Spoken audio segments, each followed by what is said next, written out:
नमस्कार साथियों, good evening आप सभी को। कैसे हैं आप सभी? मैं मुकेश पंकज एग्जाम दौर के ऑनलाइन प्लेटफॉर्म पे आज आपके लिए लेके आया हूं 2023 एमटीएस एग्जाम में पूछे गए पिछले साल के 2023 के एग्जाम का जितना भी क्वेश्चन पूछा गया था, रीजनिंग से जितने भी टॉपिक हमने कल चर्चा किए थे उससे जो सवाल पूछे गए थे उसका आज हल लेके आए हैं। और आज का जो हल होगा वो कॉन्सेप्चुअल भी होगा, ट्रिकी भी होगा। जहां जहां ट्रिक का यूज किया जाएगा वहां पे हम ट्रिक का यूज करेंगे, और जिस प्रश्न में कॉन्सेप्ट का प्रयोग किया जाएगा वहां कॉन्सेप्ट का भी प्रयोग करेंगे। आज कोशिश करेंगे कि जो पिछले साल सवाल पूछे गए थे वो किस किस टॉपिक से पूछे गए थे। पिछले क्लास में हमने बात किया था कि वर्बल सेक्शन से लगभग 17 क्वेश्चन पूछे गए थे, नॉन वर्बल सेक्शन से 3 क्वेश्चन पूछे गए थे। उसमें क्लॉक के चैप्टर थे, कैलेंडर के चैप्टर थे, सीरीज के चैप्टर थे, सिलोजिज्म के चैप्टर थे। आज उन सभी चैप्टरों का हम लोग हल देखेंगे। और आज ध्यान रखिएगा एक बात, मैंने पिछले क्लास में आपको बताया था कि आप मेरे साथ कुछ दिन के लिए जुड़िए। शुरुआत में 1 से 2 दिन आपको हमें समझना पड़ेगा, समय देना पड़ेगा, ताकि आपको यह समझ में आवे कि हम जो लेके आए हैं वो बाकियों से क्यों अलग है। जो अन्य संस्थान आपको देते हैं, जो अन्य शिक्षक दे रहे हैं, उनसे हम थोड़े से अलग क्यों हैं। हम आपको पहला कमिटमेंट किए थे समय का, हम आपका समय बचाएंगे, दोनों एग्जाम में भी और आपके लाइफ का भी। हमारा पूरा कोशिश होगा कि आप सभी इस बार एसएससी एमटीएस 2024 के एग्जाम में सफल हो। तो चलिए एक एक करके हम आते हैं। सबसे पहले ध्यान दीजिएगा, जो हमारा पहला सवाल था, पहला जो सवाल था वो हम बताए थे पिछले क्लास में अल्फाबेट से रिलेटेड था। और अल्फाबेट से रिलेटेड पिछले क्लास में हमने जहां तक बात किया था, अल्फाबेट से रिलेटेड कितने टॉपिक हैं, तो अल्फाबेट से रिलेटेड पहला टॉपिक जो है वो खुद अल्फाबेट है, दूसरा कोडिंग रिकॉर्डिंग है, तीसरा एनालॉजी है, चौथा क्लासिफिकेशन है, और सीरीज में भी अल्फाबेट का आपको प्रयोग देखने को मिलेगा। जाहिर सी बात है इन 5 टॉपिक के लिए आपको अल्फाबेटिकल पोजीशन का याद होना अनिवार्य है। तो आज हम उसी का चर्चा करेंगे कि अल्फाबेट का पोजीशन से कैसे क्वेश्चन पूछे गए हैं और आज कैसे हल कर रहे हैं। एक बात आपको याद रखना होगा, अल्फाबेट के प्रश्न को बनाने के लिए अल्फाबेट का पोजीशन याद होना होगा, जो कि हमने पिछले क्लास में चर्चा किया था। और पिछले क्लास में हमने आपको बताया था कि हम आपको क्या क्या याद करवाएंगे, तो हम आपको याद करवाएंगे अल्फाबेटिकल पोजीशन।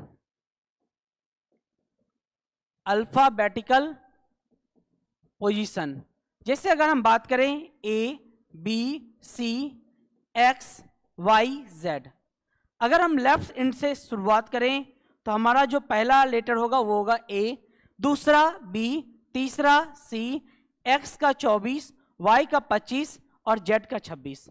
अगर हम इसी को राइट एंड से शुरुआत करें तो राइट एंड से पहला लेटर क्या होगा जेड, दूसरा एक्स, पहला जेड, दूसरा वाई, तीसरा एक्स, और सी का 24, बी का 25 और ए का 26। अर्थात किसी भी अल्फाबेट के 2 पोजीशन होते हैं, एक बाएं छोर से और एक दाएं छोर से, और इसी पोजीशन का हम यूज करके इस क्वेश्चन को बनाएंगे। एफ के क्यू एन अंग्रेजी वर्णमाला क्रम के आधार पे, अंग्रेजी वर्णमाला क्रम हमने बताया था, अंग्रेजी वर्णमाला का 2 क्रम होता है, एक को कहते हैं as usual order, as usual order जैसे कि वर्णमाला लिखा जाता है, और दूसरा जो होता है वो होता है रिवर्स ऑर्डर। रिवर्स ऑर्डर मतलब जेड का पोजीशन 1 लेके चलेंगे, एज यूजुअल ऑर्डर ए का पोजीशन 1 लेके चलेंगे। अल्फाबेट का पोजीशन हम अगले 1-2 क्लास में आपको याद करवा देंगे। 15 से 20 मिनट का समय लेंगे और 15 से 20 मिनट में आपको सारे के सारे अल्फाबेट के पोजीशन याद हो जाएंगे। तो चलिए पहले एक एक करके क्वेश्चन देखते हैं। जहां जहां कॉन्सेप्ट का जरूरत होगा आज थोड़ा बहुत हम कॉन्सेप्ट को भी डिलीवर करेंगे और साथ में क्वेश्चन को हल करते जाएंगे। तो चलिए आते हैं पहला क्वेश्चन पे। पहला क्वेश्चन जो है वो है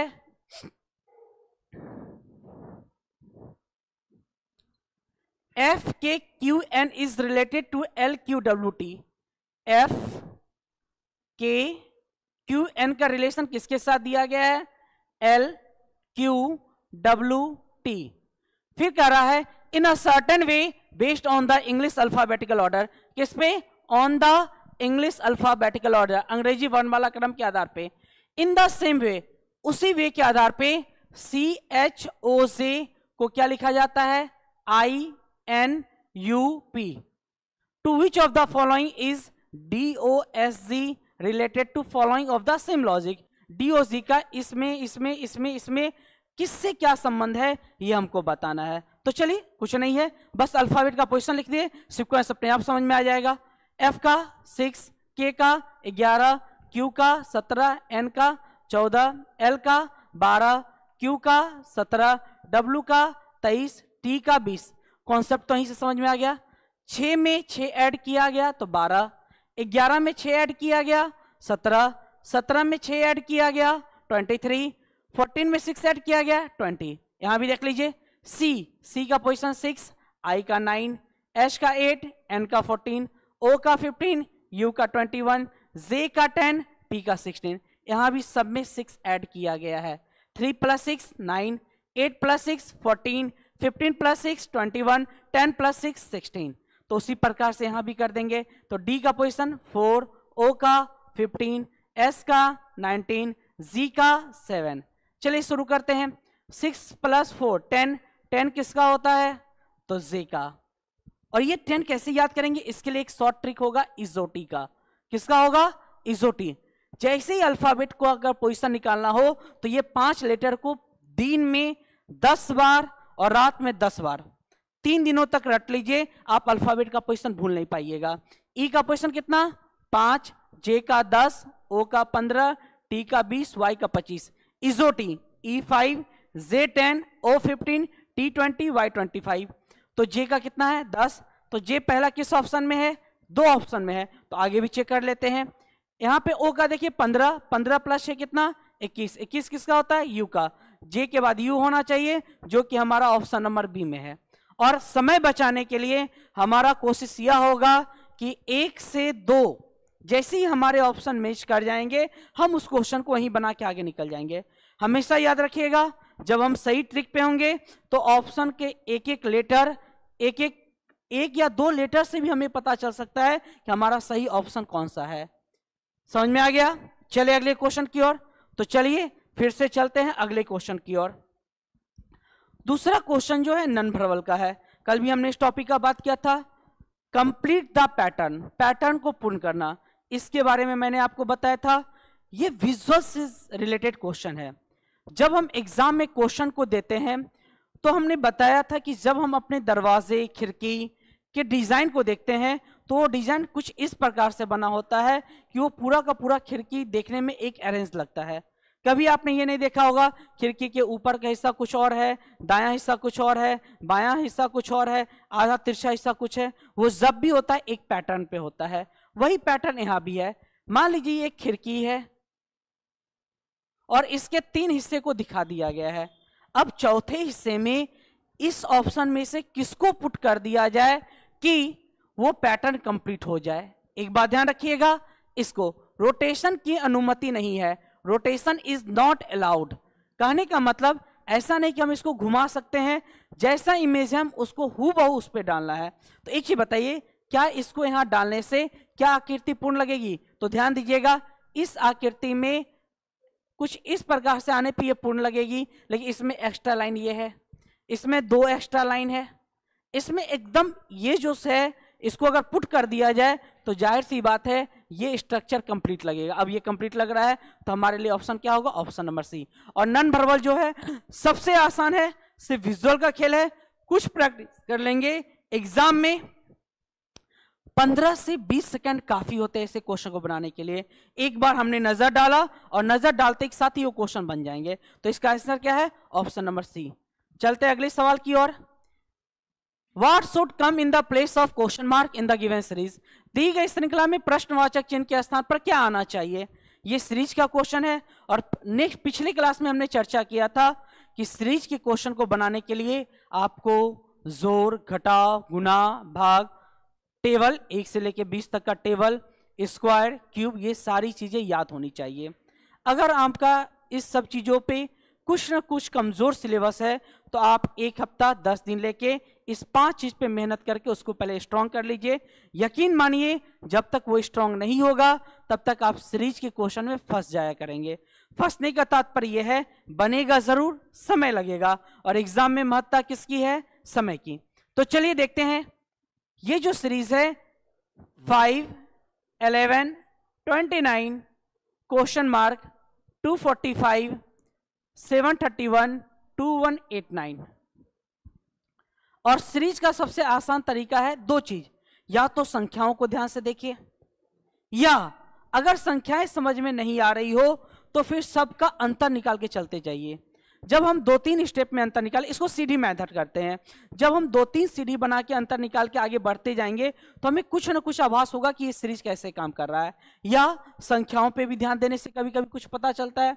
तो अभी इस क्वेश्चन को हम 2 हिसाब से देखेंगे। पहला जो होगा वो होगा नॉर्मल मेथड, जो सीढ़ी का मेथड है। तो देख लीजिए 5 और 11, इसका डिफरेंस कितने का है? तो 11 - 5 कितना हो जाएगा? 6। 29 - 11, 9 में से 1 गया 8, 2 में से 1 गया 1। यहां क्वेश्चन मार्क है, तो इसका अंतर मुझे नहीं पता है, और इसका अंतर भी हमें नहीं पता है।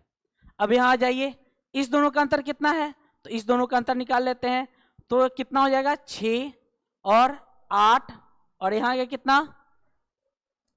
4, 4, 8, 6, और इसका अंतर कितना है? 8, 5,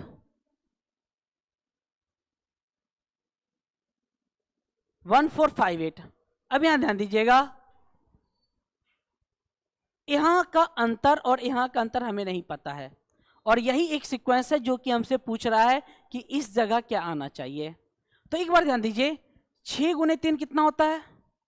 18, और 486 को अगर 3 गुना कर दिया जाए, 4 × 3 = 12, 8 × 2 = 24, कहीं ना कहीं 1400 के लगभग लग रहा है। एक बार गुना करके देख लीजिए, 6 × 3 = 18, हाथ में 1, 8 × 3 = 24, 1 = 25, हाथ में 2, 4 × 3 = 12, 2 = 14, एकदम ठीक है। मतलब इंटू 3, तो यहां भी इंटू 3 कर देंगे, और फिर यहां भी इंटू 3 करके देख लेंगे, वो सीक्वेंस सही बैठ जाएगा। तो 18 को 3 से गुना कर दिया जो कितना हो जाएगा? 8 × 3 = 24, हाथ में 1 और 3 का 3, 1 × 4 = 44। 29 में 44 ऐड कर दीजिए, 9 × 4 = 13, हाथ में 1, 4 × 2 = 6, 1 = 7, 73। हमारा जो ऑप्शन होना चाहिए वो होना चाहिए 73। एक बार फिर से देख ले, 18 × 3 = 54, ओ माय मिस्टेक, यहां जो है 18 × 3 54 होता है, माय मिस्टेक, 54, और 54 ऐड करने पे ये कितना हो जाएगा? 83, और हमारा ऑप्शन क्या हो जाएगा? बी।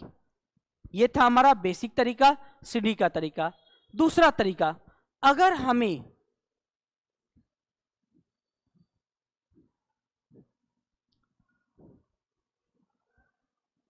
नंबर का थोड़ा सा ध्यान रखेंगे, अगर वो नंबर स्क्वायर के आसपास है, क्यूब के आसपास है, अगर हम इस हिसाब से देखें, प्रश्न को देखेंगे, तो यहां ध्यान दीजिएगा, ये कितना लिखा हुआ है?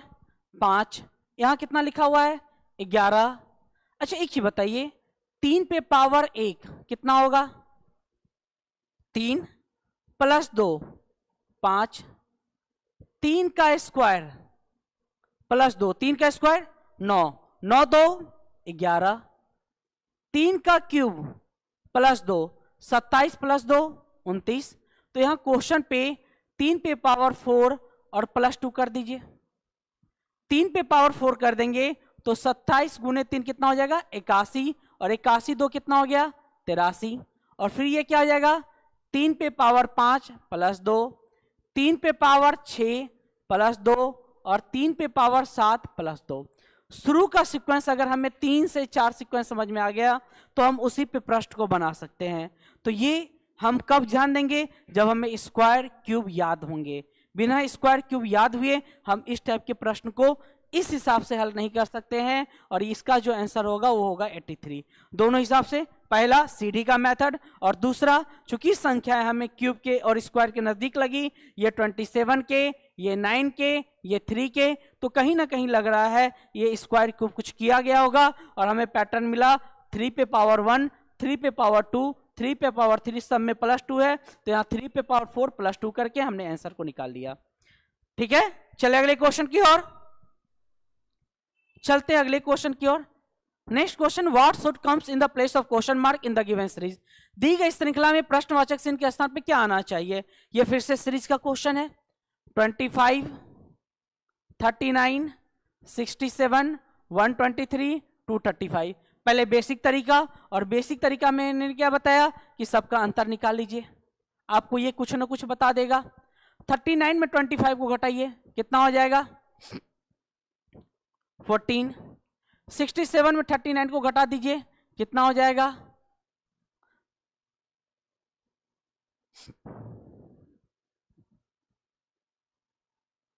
28। फिर 123 माइनस 67 कितना हो जाएगा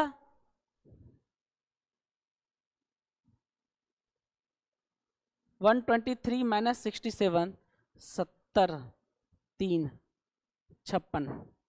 और यहां पे अंतर कितना हो जाएगा 5 में से 3 गया 2, 3 में से 2 गया 1, 2 में से गया 1। ये तो सीरीज नजर ही आ रहा है। 14 इंटू 2 28, 28 इंटू 2 56, 56 इंटू 2 112। कहने का तात्पर्य हुआ जैसे जैसे हम उसका अंतर निकाल के उसका सीधी बनाते जाएंगे हमें कुछ ना कुछ वहां पे कॉन्सेप्ट नजर आएंगे, और उसी कॉन्सेप्ट के हिसाब से हम आंसर दे देंगे कि उसका सटीक आंसर क्या होना चाहिए। तो यहाँ पे क्या करेंगे 112 इंटू 2 कितना हो जाएगा 422, और ऐड कर देंगे 549, 325, 224, 459। ये हमारे ऑप्शन नंबर बी में है और हमारा ऑप्शन हो जाएगा बी। अगर आप ध्यान दीजिएगा तो अभी तक 4 क्वेश्चन चले हैं और चारों क्वेश्चन का लेवल जो था वो इजी से मॉडरेट की ओर था। ये कोई भी क्वेश्चन हार्ड लेवल के नहीं थे, और ये चारों क्वेश्चन बनाने में कितने लगेंगे 20 से 30 सेकंड काफी है एक क्वेश्चन के लिए। चलते अगले क्वेश्चन की ओर। नेक्स्ट क्वेश्चन फिर से सीरीज दिया गया है। दी गई श्रृंखला में प्रश्नवाचक चिन्ह के स्थान पे क्या आना चाहिए 7, 22, 52, 112, 232 क्वेश्चन मार्क। 22 और 7 का अंतर कितना है 15 का। 22 52 का अंतर कितना है 30 का। 52 112 का अंतर कितने का है 60 का। 112 132 का अंतर कितने का है 120 का। ये भी क्लियर नजर आ रहा है। तो यहां हम क्या कर देंगे 120 इंटू 2 240, और 240 को ऐड कर देंगे तो कितना हो जाएगा 2 437 224 472। हमारा ऑप्शन हो जाएगा ऑप्शन नंबर डी। और ये पांचों सवाल इजी टू मॉडरेट लेवल के थे, कोई भी सवाल अभी तक मॉडरेट टू हार्ड लेवल के नहीं आए हैं। नेक्स्ट सवाल पे आते हैं। ये जो क्वेश्चन है ये सिलोलिज्म का, हमने आपको ये बताया था कि सिलोलिज्म का कोई भी प्रश्न आपके एग्जाम में नहीं छूटेगा, इस बात का मैं गारंटी लेता हूं। और जिस दिन मैं सिलोलिज्म के सारे कॉन्सेप्ट बता दूंगा उस दिन आप अपने कॉपी को देखिएगा और यकीन मानिए उस दिन आपके कोई भी सवाल आपकी कॉपी से बाहर के नहीं होंगे। और इसके लिए अभी जो हम तरीका लेके चलेंगे वो लेंगे वेन डायग्राम का। तो पहले हम दिया गया क्वेश्चन, ये ध्यान दीजिए, दिए गए कथनों और निष्कर्षों को ध्यानपूर्वक पढ़े। एक कथन दिया गया है और कुछ निष्कर्ष दिए गए हैं, इसके हिसाब से हमें यह देखना है कि कौन से निष्कर्ष सही है। Neither conclusion word not 2 is follow, ना तो 1 ना तो 2 फॉलो कर रहा है। बोथ कंक्लूजन 1 एंड 2 फॉलो, 1 और 2 दोनों फॉलो कर रहे हैं। Only 1 follow, only 2 follow. चलिए इसका वेन डायग्राम बनाते हैं। वेन डायग्राम क्या है, पहला सभी टीवी रेडियो है, सभी टीवी रेडियो हैं, कुछ रेडियो ड्रायर हैं, कुछ रेडियो ड्रायर हैं, सभी ड्रायर गर्म है, सभी ड्राइवर, एक मिनट थोड़ा सा ध्यान दीजिएगा, हॉट। एक्चुअली हिंदी इंग्लिश को लेके थोड़ा परेशानी होता है एग्जाम में, एक बार ध्यान दीजिएगा प्रश्न सेलेक्ट करते वक्त। अगर आप हिंदी सेलेक्ट कर रहे हैं तो हिंदी में, इंग्लिश सेलेक्ट कर रहे हैं तो इंग्लिश में। कभी कभी ये समस्या आ जाती है डायग्राम बनाने में, जैसे यहाँ पे लिखा हुआ है हॉट और यहाँ लिखा है गर्म, जबकि एग्जाम में इंग्लिश हिंदी में कोई एक ही बात लिखा होगा, या तो वहां भी हॉट होगा यहाँ भी हॉट होगा। चलिए देखते हैं कंक्लूजन 1। कुछ टीवी रेडियो है, कुछ टीवी रेडियो है, जाहिर सी बात है यहाँ दिया गया है सभी, और सभी की जगह अगर कुछ कर दिया जाए तो इसको कहते हैं पार्शियल रीस्टेटमेंट। और पार्शियल रीस्टेटमेंट जो होता है वो भी सही माना जाता है। तो पहला सही है। और दूसरा है कुछ ड्रायर टीवी हैं, कुछ ड्रायर टीवी हैं, ड्रायर और टीवी में किसी प्रकार का कोई कनेक्शन नहीं है। और सिलोजिज्म में जिसके बीच में कनेक्शन ना हो उसके बीच में निश्चित रूप से सही कोई भी आंसर नहीं दिया जा सकता है। तो हमारा दूसरा निष्कर्ष क्या है, गलत है, और पहला निष्कर्ष सही है। इसका आंसर क्या होगा, ओनली कंक्लूजन 1 इज फॉलो। चलते हैं नेक्स्ट क्वेश्चन की ओर। क्वेश्चन नंबर 7 सिटिंग अरेंजमेंट का क्वेश्चन है। और सिटिंग अरेंजमेंट का क्वेश्चन भी यकीन मानिए थोड़ा सा प्रैक्टिस करना होगा और आपके एक भी सवाल एग्जाम में नहीं छूटेंगे। तो चलिए क्वेश्चन को देखते हैं। FGHIJKLMN एक वर्गाकार मेज के चारों ओर केंद्र की ओर मुड़ करके बैठे हैं। ध्यान दीजिएगा, इस टाइप के क्वेश्चन में दो बात कर सकता है कि बैठे सभी व्यक्तियों का चेहरा या तो केंद्र की ओर है या कुछ केंद्र की ओर देख रहे हैं, कुछ बाहर की ओर देख रहे हैं। तो जब जिस हिसाब से क्वेश्चन आएगा हम उस समय उस हिसाब से बनाएंगे। तो अभी के हमारे क्वेश्चन में क्या कर रहा है, ध्यान दीजिएगा। एक वर्गाकार मेज है, all of them facing the centre, सब किधर देख रहे हैं, सेंटर की ओर देख रहे हैं। Some of them sitting at the corners of the table while some are sitting in the exact centre of the side. कुछ जो हैं वो कॉर्नर पे बैठे हैं और कुछ जो हैं वो साइड के मध्य में बैठे हैं। Z, I, H and J are not sitting in any of the corners। इसका मतलब क्या है, Z, I, H और J जो है वो कहां बैठेंगे, मिड में बैठेंगे। इतना तो क्लियर हो गया, मतलब वो इस जगह बैठेंगे, इस जगह, और सब किधर देख रहे हैं, सेंटर की ओर। और अब जो बात होगा वो लेफ्ट राइट का बात होगा। ध्यान दीजिएगा बच्चों, लेफ्ट राइट में कभी भी समस्या होगा तो आपको टेंशन इसमें लेनी ही नहीं है। कभी भी लेफ्ट राइट में समस्या हो तो क्वेश्चन बनाते वक्त अपने हाथों को देखिए, लेफ्ट राइट या बायां दायां कहीं भी दिक्कत होगा तो ध्यान दीजिएगा। इस हाथ में जब हम गौर पूर्वक देखेंगे तो हमारा जो बन रहा है इस हाथ में देखिएगा तो ये शेप किसके जैसा बन रहा है, एल के जैसा। और इसी एल को अगर मोड़ दिया जाए तो ये शेप किसके जैसा है, बी के जैसा। अर्थात जिस हाथ में एल बन रहा हो, जिस हाथ में एल बन रहा हो या जिस हाथ में बी बन रहा हो वो हमारा बायां हाथ है। और जिस हाथ में डी बन रहा हो, डी अल्फाबेटिकल डी, या उल्टा एल बन रहा हो, उल्टा एल मतलब राइट हो गया, या डी दायां बन रहा हो, और एक लेफ्ट है तो दूसरा क्या होगा, राइट। और लेफ्ट राइट ये अपने अनुसार लेके बैठाना है यहाँ पे। और जब भी सिटिंग अरेंजमेंट का क्वेश्चन हो, डायरेक्शन का क्वेश्चन हो, रैंकिंग का क्वेश्चन हो तो इसमें बायां दायां जो लेते हैं वो हमेशा खुद के अनुसार लेके चलते हैं। तो चलिए शुरू करते हैं। पहला इंफॉर्मेशन क्या कह रहा है, Z is sitting to the immediate left of K and immediate right of L। Z जो है वो किधर बैठा है, K के इमीडिएट लेफ्ट में बैठा है और L के इमीडिएट राइट में बैठा है। तो एक ही बताइए Z कहां बैठेगा, Z जब भी बैठेगा तो मिड में बैठेगा, क्योंकि यहां दिया हुआ है G, I, H and J are not sitting in any of the corner। तो चलिए इसको मिड में बैठा दीजिए कहीं भी G को। अब G के लेफ्ट राइट में देखिए तो कह रहा है G is sitting to the immediate left of K। K के इमीडिएट लेफ्ट में है, लेफ्ट, ये लेफ्ट K के इमीडिएट लेफ्ट में है, एंड राइट ऑफ L और L के राइट में है। पहला information. I is sitting to the immediate right of K। K का राइट, राइट मतलब लेफ्ट का उल्टा राइट। K के राइट में कौन बैठा हुआ है, तो I बैठा है। फिर कह रहा है F is sitting to the immediate right of I। I के इमीडिएट राइट में कौन बैठा हुआ है, F बैठा हुआ है, तो F को बैठा दिए। फिर कह रहा है and immediate left of F। F is sitting to the immediate right of I and immediate left of H। H के इमीडिएट लेफ्ट, H का लेफ्ट किधर होगा, इस साइड होगा, तो H के लेफ्ट में कौन बैठा हुआ है, F बैठा हुआ है। फिर कह रहा है J is sitting immediate right of M। J is sitting immediate right of N and immediate left of L। L के इमीडिएट लेफ्ट, L का लेफ्ट किधर होगा, L लेफ्ट, L लेफ्ट कौन बैठा हुआ है, J।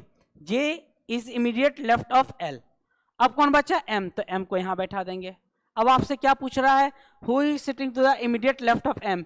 M के इमीडिएट लेफ्ट में कौन बैठा हुआ है, तो H बैठा हुआ है, और H किस ऑप्शन में है, ऑप्शन नंबर बी। तो हमारा आंसर क्या होगा, ऑप्शन नंबर बी। चलते हैं अगले प्रश्न की ओर। फिर से हमारा जो प्रश्न है वो किस पे है, सिलोजिज्म पे है। और सिलोजिज्म में ऑल, सम, नो तीनों स्टेटमेंट मेंशन किए गए हैं। सिलोजिज्म की अगर बात करें तो सिलोजिज्म स्टेटमेंट में तीन ही बात हो सकता है, या तो ऑल, या तो सम, या तो नो। और जब हम सिलोजिज्म का कॉन्सेप्ट चलेंगे तो आपको क्लियर बताएंगे ये तीनों रिलेशन आए कहां से। ठीक है, तो चलिए पहले चलते हैं क्वेश्चन की ओर। पहला कह रहा है कि ऑल एनिमल्स आर बिग, ठीक। दूसरा कह रहा है some cows are animal, some cows are animal. तीसरा कह रहा है no big is mobile, no big is mobile. चलिए आते हैं निष्कर्ष पे। पहला कह रहा है all cows are animal, all cows animal, all cows are animal कभी संभव है नहीं, तो पहला क्या है, गलत है। दूसरा no big is an animal, no big is an animal, big और एनिमल में नो का कोई रिलेशन ही नहीं होगा, तो दूसरा भी गलत है। कंक्लूजन 1 भी गलत है, 2 भी गलत है। हमारा आंसर क्या होगा, neither conclusion 1 not two follow, answer होगा हमारा ऑप्शन नंबर बी। कोई दिक्कत किसी को?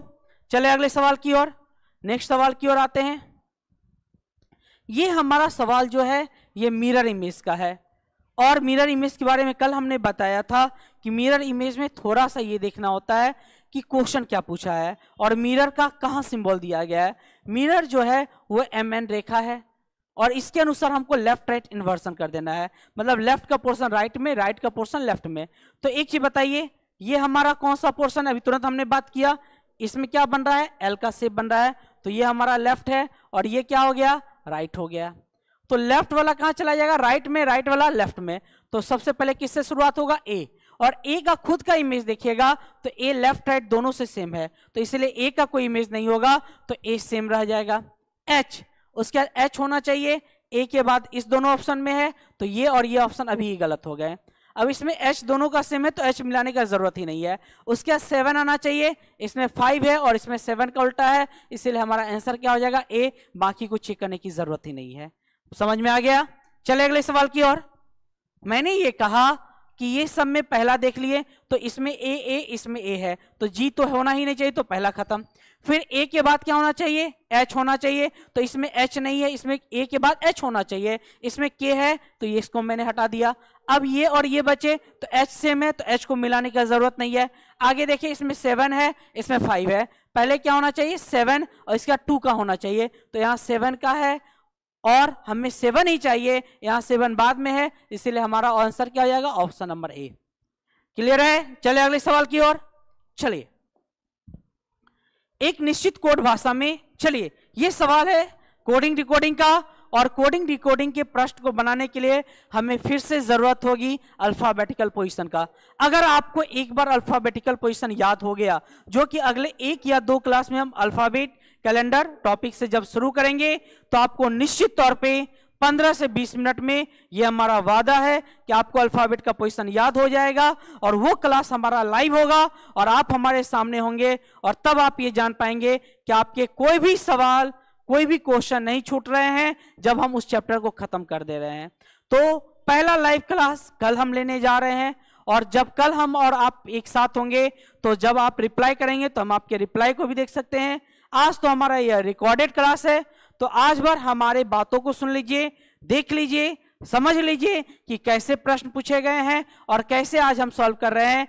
नेक्स्ट क्लास में हम जब कॉन्सेप्ट को चलेंगे, हम आप जुड़े होंगे तो हम आपकी बातों को भी देखेंगे कि आपको फिर से कोई समस्या आ रही है और क्या समस्या आ रही है, कौन से टॉपिक हार्ड लग रहे हैं, कौन से टॉपिक आसान लग रहे हैं, किस टॉपिक में आपको बहुत ज्यादा कठिनाई आ रही है, किस टॉपिक में प्रैक्टिस की जरूरत है। जिस टॉपिक में प्रैक्टिस की जरूरत होगी उस क्वेश्चन में अलग अलग लेवल के हम आपको क्वेश्चन भी प्रोवाइडेड करेंगे। तो चलिए आते हैं नेक्स्ट क्वेश्चन की ओर। In a certain code language is coded as GRBNQB। चलिए पोजीशन लिख लीजिए। ई का पोजीशन 2, जी का 7, एस का 19, आर का 18, सी का 3, बी का 2, ओ का 15, एन का 14, आर का 18, क्यू का 17, टी का 20, बी का 22। माय मिस्टेक, ई का 5, चलिए 19 plus 1 18, 3 plus 19, 18 plus 1 19, 2 plus 1 3, 14 plus 1 15, 17 plus 1 18, 22 minus 20 और 7 माइनस 2। सिक्वेंस समझ में आ गया? -2 प्लस 1 प्लस 1 प्लस 1 प्लस 1 -2, मतलब शुरुआत में माइनस करना है और बीच वाले को प्लस कर देना है। तो हमें किसका कूट पूछ रहा था? CRANKY। पहले क्या करना है? पहले ऊपर वाले से क्या करना है? यहां पे जो होगा उसमें +2 कर देना है। तो C में +2 करेंगे तो D होगा। तो हमारा पहला ऑप्शन और D ऑप्शन एलिमिनेट हो गया। अब 2 ऑप्शन बचे, दोनों में Q है, यहीं पे पता चल जाएगा। R 19 के बाद 18 -1, R का पोजीशन 18 में से घटा देंगे 17, 17 किसका होता है? Q का। P का 16 होता है। C भी एलिमिनेट हो गया। हमारा आंसर क्या होगा? Option number B। कोई दिक्कत किसी को? और इसके लिए क्या जरूरत होगा? अल्फाबेटिकल पोजीशन का, जो अगले 1 से 2 क्लास में जब हम आएंगे तो 15 से 20 मिनट में आपको अल्फाबेट का पोजीशन याद करवा दिया जाएगा। और वो अल्फाबेट का पोजीशन आप एग्जाम तक नहीं भूलेंगे, और भूलने के लिए दवा खाना होगा, याद रखिएगा। चलते हैं हम अगले सवाल की ओर। हाँ, तो आते हैं क्वेश्चन नंबर 11 पे। क्वेश्चन नंबर 11 है, what should come in the place of question mark of the given series based on the English alphabetical order. फिर से आगे इंग्लिश अल्फाबेटिकल ऑर्डर, फटाफट पोजीशन लिख लीजिए। Q का पोजीशन 17, D का 4, S का 19, D का 14, E का 5, T का 20, K का 11, F का 6, U का 21, H का 8, G का 7, B का 22। चलिए देखिए रिलेशन। 8 से 11, 11 से 14, 14 से 17 +3, मतलब यहां पे जो भी आएगा वो 8 में से 3 माइनस होके आएगा। और हमारा जो पहला ऑप्शन होना चाहिए E, और एक ही ऑप्शन में E है, हमारा आंसर होगा C। कितना सेकंड लगा? अगर अल्फाबेट का पोजीशन याद होता तो मुश्किल से ये क्वेश्चन 5 से 10 सेकंड में बन जाता है। और इसी प्रकार से हम एग्जाम में सॉल्व करेंगे। और इसके लिए अल्फाबेटिकल पोजीशन 1 से 2 क्लास का वेट कीजिए, आपको अल्फाबेटिकल पोजीशन आपके मुंह पे याद होगा। चलिए अगले सवाल की ओर चलते हैं। निम्नलिखित समीकरण में प्रश्नवाचक चिन्ह के स्थान पे क्या आएगा? यदि प्लस और इनटू को रिप्लेस कर दिया जाए और माइनस और डिवाइड को रिप्लेस कर दिया जाए। आसान सा सवाल है। 14 5 2 1 3 रिप्लेस करना है प्लस और इनटू को। प्लस की जगह इनटू, इनटू की जगह प्लस, माइनस की जगह डिवाइड और डिवाइड की जगह माइनस। हो गया। अब बोर्ड मास का रूल लगा दीजिए। पहले क्या होता है BODMAS? Divide multiply add subtract. पहले डिवाइड कर दीजिए। 2 डिवाइड 1 2, 14 इंटू 5 70, 70 प्लस 3 73, -2 71। हमारा आंसर होगा ऑप्शन नंबर डी। इतने आसान सवाल पूछे जाते हैं एसएससी में। यकीन मानिए एसएससी एमटीएस 2 महीने की क्लास, 1 महीने की प्रैक्टिस, एसएससी में सिलेक्शन पक्का। चलिए चलते अगले सवाल की ओर। एक निश्चित गुण भाषा में BATH को 1482 लिखा जाता है और HAL2 को 8126 के रूप में कोडित किया जाता है। दी गई गुण भाषा में L के लिए क्या कोड किया गया है? सबसे आसान, दोनों में मैच क्या कर रहा है? AHT, बचा क्या? L। मिला लीजिए। 8 क्लियर, 1 क्लियर, 2 क्लियर।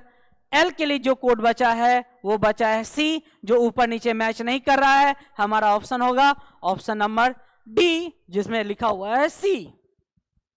चलिए अगले क्वेश्चन। ये जो क्वेश्चन है ये बहुत ही अच्छा क्वेश्चन है।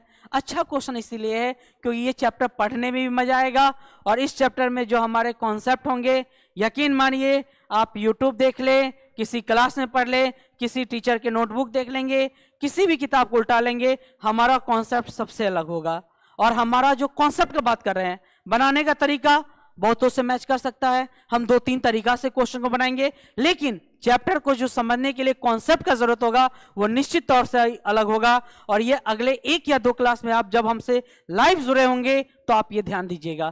तो अगला क्वेश्चन है, 2 अक्टूबर 2003 को थर्सडे है, तो 15 जुलाई 2010 को कौन सा डे होगा? सबसे आसान सवाल, ध्यान दीजिएगा। ऐसे क्वेश्चन को बनाने के लिए याद रखिएगा कि हम कोड का प्रयोग करते हैं और कोड में क्या करते हैं, कैलकुलेशन बस फास्ट करना होता है। 2 अक्टूबर का कोड कितना? 0। 2003 की जगह कितना लिखते हैं? 103 और डिवाइड बाय 25 डिवाइड बाई 7, 7 से कैंसिल करेंगे तो यहां कितना हो जाएगा 21, 4 25, 7 एका 7, 3 10, 35, 28, 6 और 6 4 10, 2 12, 12 को भाग देंगे 7 से, 7 5 12। एक मिनट रुक जाइएगा आप लोग, पेन का स्केच थोड़ा सा ज्यादा पतला हो गया। चलिए 2 अक्टूबर का कोड 0, ईयर का लास्ट 2 डिजिट प्लस उसमें 100 और प्लस 25, इसमें लीप ईयर निकाले।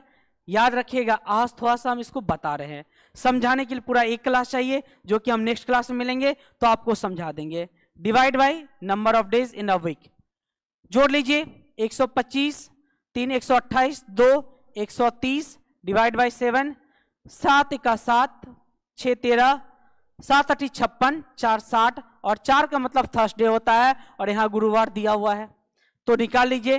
15 जुलाई 2010, 15 जुलाई का code 6, 110 plus 25 to 27 divide by 7, 1 यहाँ 6 बचा, 7 एकम 7, 4 35, 5 7 21, 6 27, 6 1 7 कैंसिल, 6 5 11, 11 को 7 से भाग देंगे, रिमाइंडर 4 आया और 4 जो है वो सप्ताह का चौथा दिन है। मंडे पहला, दूसरा ट्यूसडे, तीसरा वेडनेसडे, चौथा थर्सडे। हमारा आंसर क्या होगा? Option number C. चले अगले सवाल की ओर। अक्षरों के उस संयोजन का चयन कीजिए जिसके बाद में दी गई श्रृंखला रिक्त स्थान पर पूर्ण हो जाएगी। ये सबसे आसान सवाल है। एच आई, इसमें सबको काउंट कर लीजिए, 1 2 3 4 5 6 7 8 9 10 11 12। 12 या तो 3 में डिवाइड होगा या 4 में। तो चलिए पहले छोटा वाला करते हैं। 1 2 3 1 2 3 1 2 3 1 2 3। एच एच एच, यहां एच कर दें, H I H H I H H I H और एच आई एच। इससे आसान क्या होगा? तो एच होना चाहिए पहला, फिर आई होना चाहिए, इस दोनों में है, फिर एच होना चाहिए, फिर एच होना चाहिए, एच, यहां आई है, ये गलत हो गया। आंसर क्या होगा हमारा? ए। ठीक है, चलिए अगले सवाल की ओर चलते हैं। एक निश्चित तर्क का पालन करते हुए 284142 से संबंधित है, इसका हाफ है। उसी तर्क का अनुसरण करते हुए 612 306, इसका भी हाफ है। तो 522 का हाफ क्या होता है मेरे बच्चों? 2 दूना 4 1 261, 261। हमारा आंसर क्या होगा? Option number B. चलिए अगले सवाल की ओर चलते हैं।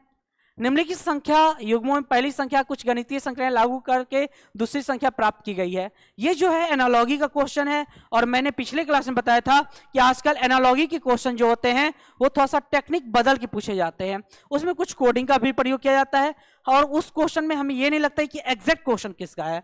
तो चलिए इसको समझते हैं, जब चैप्टर पढ़ाएंगे तो इसके पूरे कॉन्सेप्ट को लेकर चलेंगे। तो क्या कर रहा है कि निम्नलिखित संख्या युग्म में पहली संख्या पर कुछ गणितीय संक्रियाएं लागू करके दूसरी संख्या प्राप्त की गई है। मतलब 5 से 24 प्राप्त किया गया है, 12 से 143 प्राप्त किया गया है। उस सेट का चयन कीजिए जिस संख्या उसी प्रकार संबंधित है जैसा निम्नलिखित सेट की संख्याएं हैं। तो हमको कह रहा है कि इस चारों में कौन इसको फॉलो कर रहा है। तो दिखाई पड़ रहा है 5 का स्क्वायर कितना? 25, और 25 में से 1 घटाएंगे तो 24 हासिल हो जाएगा। 12 का स्क्वायर 144, 1 घटा देंगे तो 143 हासिल हो जाएगा। तो एक चीज बताइए, 27 का स्क्वायर कितना? मैंने कल बताया था आपको 1 से 40 तक का स्क्वायर याद होना चाहिए। अगर आपने नहीं याद किया है तो अगले 5 से 10 दिन डट के याद कर लीजिए ताकि इस क्वेश्चन को फटाफट बना सके। तो 27 का स्क्वायर कितना होता है याद कर लीजिए। 14 का स्क्वायर कितना होता है ये याद कर लीजिए, और ये याद होगा तो 14 का स्क्वायर कितना होता है? 196, और 196 में 1 का माइनस करेंगे तो 195 होगा। हमारा आंसर क्या होगा? Option number B. ठीक है, चलते हैं अगले सवाल की ओर। और इसके लिए आपको याद होना चाहिए स्क्वायर 1 से लेके 40 तक का स्क्वायर मैंने कहा था, और 1 से लेके 20 तक का मैंने क्यूब कहा था, और इसको अगले 5 से 10 दिनों के अंदर सभी को याद होना चाहिए, और तब ये चैप्टर आपके लिए आसान हो जाएगा। और रीजनिंग के 50% सिलेबस और मैथ्स के 100% सिलेबस का कैलकुलेशन आपके लिए आसान हो जाएगा। चलिए अगला जो क्वेश्चन है कह रहा इफ जी मीन्स माइनस, ये मैथमेटिकल ऑपरेशन का क्वेश्चन है 19, 69, 3, 12, 5 और ऊपर में कुछ ऑपरेशन दिए गए हैं और कह रहा है क्वेश्चन मार्क की जगह क्या आएगा, तो इसको सॉल्व कर लीजिए बोर्ड मास का रूल प्रयोग करके। जी मीन्स माइनस तो माइनस लगा दीजिए, D means divide, B means plus, C means into. BODMAS में पहले डिवाइड करते हैं, डिवाइड कर दीजिए तो कितना हो जाएगा 23, मल्टीप्लाई कर देंगे तो 60 और 60 और 49 को ऐड कर देंगे 9 और 23 को माइनस कर देंगे 6 और 8, 86 हमारा आंसर हो जाएगा ऑप्शन नंबर डी। चलते हैं नेक्स्ट क्वेश्चन की ओर। नेक्स्ट क्वेश्चन फिर से है आपका अल्फाबेटिकल सीरीज का। पोजीशन लिख लीजिए 19, बी का 22, वाई का 25, बी का 2, 19 से 22 3, 22 से 25 3, 25 3 28 और 28वां लेटर फिर से क्या हो जाता है बी। कैसे 28 माइनस 26 कितना आ जाएगा 2 और 2 किसका होता है बी का। फिर 2 में 3 ऐड कर देंगे तो कितना हो जाएगा 5 और 5 हमारे किस ऑप्शन में है ऑप्शन नंबर सी। हमने क्या बोला था कि एलिमिनेट करने के लिए अगर हमें सीरीज मिल जाते हैं और पहला ही पता चल जाता है तो बाकी को चेक करने की जरूरत ही नहीं है। चलते अगले सवाल की ओर है 20वां सवाल। ये जो चैप्टर है क्लॉक चैप्टर से क्वेश्चन पूछ दिया है और क्लॉक चैप्टर का भी जब हम चैप्टर पढ़ेंगे तो फिर से हम आपको बताते हैं हमारा कॉन्सेप्ट सबसे अलग होगा, सबसे फास्ट होगा और वो कॉन्सेप्ट आपको एग्जाम तक हर हाल में भी याद होंगे। वो बाकी हम पे छोड़ दीजिए। अगले 10 से 15 क्लास जुड़िए। आज तो हमारा रिकॉर्डेड क्लास है, कल जब हम लाइव क्लास आपके साथ जुड़ेंगे तो आपके सवाल को भी लेंगे, कहाँ समस्या आ रही है, कहाँ आपको पढ़ने में दिक्कत हो रही है, वो हम लोग नेक्स्ट क्लास में देखेंगे। तो चलिए आते हैं अगले क्वेश्चन पे और ये आज का अंतिम सवाल है। और हमने बात किया था 2023 में जो 10-20 सवाल पूछे गए हैं उस 20 सवाल को आज लेके चलेंगे। तो आज 20 सवाल को मैंने खत्म कर दिया है। आप एक पैटर्न को समझ गए हैं और आपने ध्यान दिया कि इस क्वेश्चन को कैसे बनाना है। किसी किसी क्वेश्चन में तो 2 से 3 सेकंड लगने वाले थे, जैसे पिछले सीरीज का क्वेश्चन मैंने संख्या का अंक लिखा, माय मिस्टेक, मैंने जो दिया गया था अल्फाबेट उसका पोजीशन लिखा और पोजीशन देख के अपने आप श्रृंखला समझ में आ गई ये श्रृंखला किस प्रकार से चल रही है। तो चलिए अगला क्वेश्चन पे आ जाते हैं। 10 से 11 बजे के बीच में किस समय मिनट और घंटे की सुई संपाती होगी 0 डिग्री का कोण बनाएगी, मतलब कोइंसाइड। कोइंसाइड का मतलब होता है कि दोनों सुई, घंटा की सुई और मिनट की सुई दोनों एक पे आ जाए, जैसे कि 12 बजे होती है। लेकिन समय कितना दिया है 10 और 11 बजे के बीच में।